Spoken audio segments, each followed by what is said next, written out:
शहदादकोट के सिजावल फाटक के करीब पेट्रोल पंप के तामीराती काम के खिलाफ अहले इलाका सरापा एहतजाज, मुजाहरा और धरना। चक्कर में मीर मंजूर खान चांडी पंप ठारायो आहे हिते।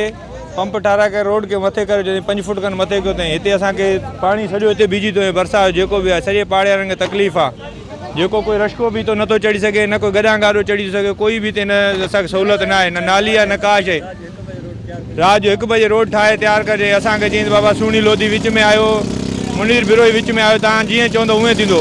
हाणे असांखे कोई माना गाह ही नथो विझे। हाणे जे बारे में आहे त हे जेको रोड ठारायो पेट्रोल पंप ठारायो रोड पटराए, अॻ में रोड ठहियल पटराए 5 फुट रोड मथे कयो अथई। असां पाड़े वारनि जो आज़ार आहे, हे पाणी बीठो आहे, ॿार बच्चो गाॾियूं नथियूं चढ़ी सघनि, एॾो मथे कयो अथई जो असांखे तकलीफ़ आहे घणी। त असां हिनखे 3 चक्कर 4 चक्कर अॻ में चयोसीं बाबा हे कमु हीअं न कर, मां तव्हांखे रोड सिधो कंदुमि, हेठि कंदुमि।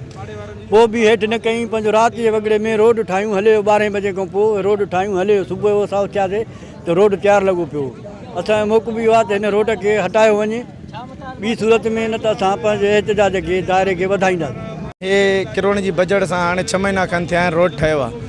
हे 6 महीना रोड थिया आहिनि ठहियो आहे। हिनखे मंजूर चांडे नाले सां हिकिड़े पंप बासर शख़्स पंप ठारायो आहे, पंहिंजो 8 फुट मथे पंप करायो अथई। उनखां पोइ असांजो हे लेवल वारो रोड हुयो, हाणे किरोड़नि जी बजट सां ठहियो आहे, उनखे पटे 8 फुट मथे करायो अथई साईं।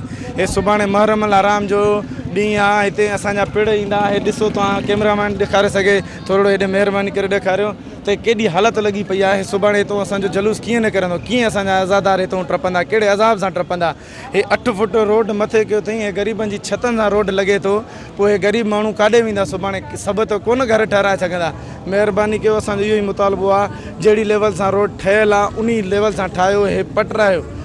हे कब्ज़ा आहे, कब्ज़े खे हटायो साईं, महिरबानी कयो। मां चेयरमैन खे साहब खे बि 10 दफ़ा कॉलूं कयूं आहिनि, महिरबानी करे असांजो नेशनल हाईवे वारनि खे चयो आहे, रेलवे वारनि खे चयो आहे, तो कोई ॿुधण लाइ तैयार न आहे, कोई इदारो ॿुधण लाइ तैयार न आहे। जबकि अहला इलाका ने वशनू से बात करते हुए मजीद कहा कि पेट्रोल पंप को 5 से 7 फुट मेन रोड से ऊपर तामीर करके मेन गटर नालों का मुंह बंद कर दिया गया है, जिसके बायस हमें आने जाने में कई दुश्वारियों का सामना है।